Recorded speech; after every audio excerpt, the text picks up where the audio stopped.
අද වීඩියෝෙන් කතා කරන්නේ ඉමේජ් එකක බෑග්ග්‍රවුන්ඩ් එක කොහොමද ගොඩක් ලේසියෙන් රිමූව් කරගන්නේ කියලා.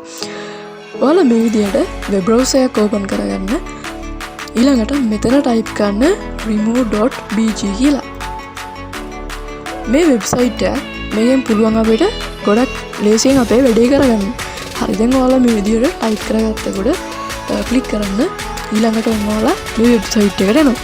මෙතනදී ඔයාලට පේනවා අප්ලෝඩ් කියලා ඔප්ෂන් එක. මෙතන ඔයාලට පුළුවන් ඒ ඔප්ෂන් එක යූස් කරලා ඔයාලට බෑග්ග්‍රවුන්ඩ් එක රිමූව් කරගන්න අවශ්‍ය ඉමේජ් එක සිලෙක්ට් කරලා දෙන්න. මම මේ විදිහට මට BG එක රිමූව් කරගන්න ඕනේ ඉමේජ් එක සිලෙක්ට් කරලා දෙනවා. දැන් ඔයාලට පේනවා ඒ ඉමේජ් එක මේ විදිහට අප්ලෝඩ් වුණා.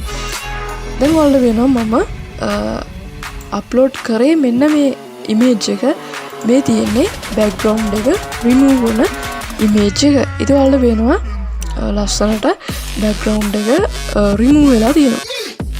ඉතින් දැන් අපිට පුළුවන් බෑග්ග්‍රවුන්ඩ් එක රිමූව් කරගත්ත ඉමේජ් එක මේ ඩවුන්ලෝඩ් ඔප්ෂන් එක යූස් කරලා ඩවුන්ලෝඩ් කරගන්න.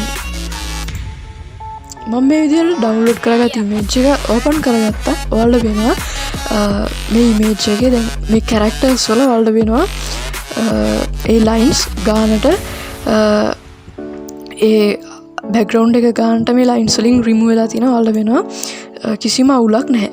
ඉතින් මේ වෙබ්සයිට් එකෙන් ඔයාලට පුළුවන් තව වැඩ ගොඩක් කරගන්න. ඉතින් මම ඉස්සරහට වීඩියෝ එකක් අරන් එන්නම් කොහොමද මේ වෙබ්සයිට් එක යූස් කරලා වෙන බෑග්ග්‍රවුන්ඩ් එකක් ඉමේජ් එකට කනෙක්ට් කරගන්නේ. එහෙම නැත්නම් වෙන කලර් එකක් කොහොමද ඉමේජ් එකට කනෙක්ට් කරගන්නේ කියලා. හරි. ඉතින් මේ විදිහට තමයි මේ වෙබ්සයිට් එක යූස් කරලා බෑග්ග්‍රවුන්ඩ් එකක් ඉමේජ් එකක රිමූව් කරගන්නේ. ඉතින් අද වීඩියෝෙන් කතා කරපු දේවල්ට තේරෙන්න ඇති කියලා හිතනවා.